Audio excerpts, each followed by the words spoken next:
நல் தீர்க்கதரிசன ஆற்றலாகப்பட்டது வாழ்க்கையின் நல் சாராம்சத்தை தெரிவித்து நிதானத்தை மனதினுள் நித்தமும் நிலைக்கவும் நீடிக்கவும் செய்து நல் முடிவுகளை மேற்கொள்வதற்கு வழிவகை புரியும்.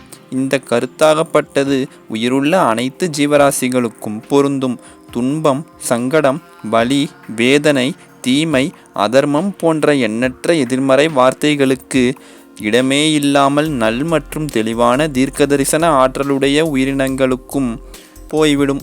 இந்த நிலையை ஒவ்வொரு உயிர்வாழும் உயிருள்ள ஜீவராசிகளும் அடைந்தால் அகிலமே பூஞ்சோலையாக மாறிவிடும். ஆனந்தம் என்பது எங்கிருந்தாவது கிடைக்கும் பொருள் கிடையாது. ஆனந்தத்தை உணரத்தான் இயலும். மனம் நினைத்தால் ஆனந்தத்தை கொண்டு வந்து நித்தமும் நிலைக்கச் செய்யலாம். இதே மனம் நினைத்தால் நல் சூழலானது நிலவும் இடத்திலும் மகிழ்ச்சியும் மனநிறைவும் இல்லாதது போலும் இருக்கலாம். மானுட பிறவிகளுக்கு ஆனந்தத்தின் பங்கு மற்றும் மனநிறைவின் பங்கு எவ்வாறு இருக்கும் என்று கேட்டால், மனம் நினைத்தால் மட்டும்தான் மகிழ்வான சூழலை மகிழ்வாகவே எடுத்துக்கொண்டும் மகிழ்வற்ற சூழலிலும் மனதை பக்குவப்படுத்தி வைத்து கொண்டும் செயல்படும். இதே மனமானது நினைத்தால் மகிழ்வான சூழலிலும் கூட தன் மனதை சங்கடத்திற்கு உள்ளாக்கி துன்பத்தில் வாடச் செய்யும். மகிழ்ச்சி என்பதை மனம் நினைத்தால் மட்டுமே கொண்டு வந்து நடைமுறையில் சாத்தியப்படுத்த இயலும். ஒரு முறை மட்டுமே உயிர் வாழும் உயிருள்ள ஜீவராசிகள் அனைத்தும் முடிந்தவரை தங்களது வாழ்க்கையை மனமகிழ்ச்சியுடனும் மனநிறைவுடனும் வாழ்ந்தால்தான் வாழ்க்கையானது முழுமை அடைந்து பூரணத்துவம் பெற்றதாக தோன்றும். இதை விடுத்து மனதை சோகத்திற்கு உள்ளாக்கியும் துன்பக்கடலில் மூழ்கச் செய்தும் ஒன்றுமில்லா வெறுமையை உணரச் செய்தால் பிறகு வாழ்க்கையை முழுமையாக அனுபவிக்க இயலாமல் பூரணத்துவமும் மனநிறைவும் அற்ற நிலையில் இருப்பது போல் தோன்றும்.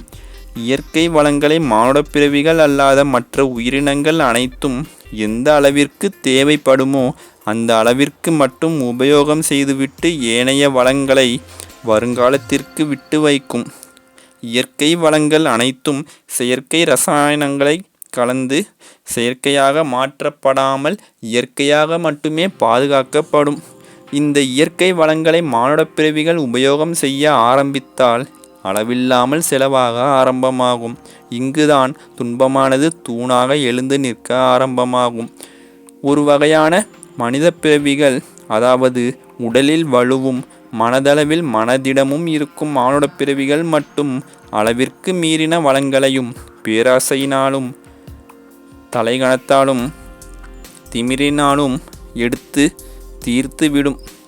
மனதளவிலும் உடலளவிலும் தைரியமும் மனோதிடமும் மிகவும் குறைவாக இருக்கும் மானுடப் பிறவிகள் தனக்கு தேவையான வளங்களை எடுக்க இயலாமலும் மிகவும் சொற்பமான வளங்களை போதியதாகவும் போதாமலும் உபயோகம் செய்து தனது ஆரோக்கியத்தை இழந்து ஆயுளையும் இழக்க நேரிடும். இந்த நிலையினால் ஒரு சமநிலையானது சீர்குலைந்து நிறைய வளங்களானது வீணாக செல்லும். உயிரை தக்க வைப்பதற்கு மிகவும் அத்தியாவசியமான ஒன்றாக இருக்கும் இடத்தில் இயற்கை வளமானது கிடைக்காமல் சென்றால் ஒரு சீரான நிலையானது சிதைந்து இயற்கையானது ஒரு சரியான நீதியை தராமல் சென்றுவிடும். இந்த கருத்தாகப்பட்டது உயிருள்ள அனைத்து ஜீவராசிகளுக்கும் பொதுவான கருத்துதான். ஆனால் மானுடப் பிறவிகள் மற்றும் மற்ற ஜீவராசிகளுடன் ஒப்பிடுகையில் மானுடப் பிறவிகளே சதவீத அளவில் கணக்கிடும் பொழுது அதிக அளவில் வளங்களை தேவையின்றி எடுத்துக்கொண்டு வளங்களின் மகத்துவத்தையும் புனிதத்துவத்தையும் அளித்து விடுவர். ஒரு சமமான சீரான நிலையை தக்க வைக்காததே இதற்கு காரணம்.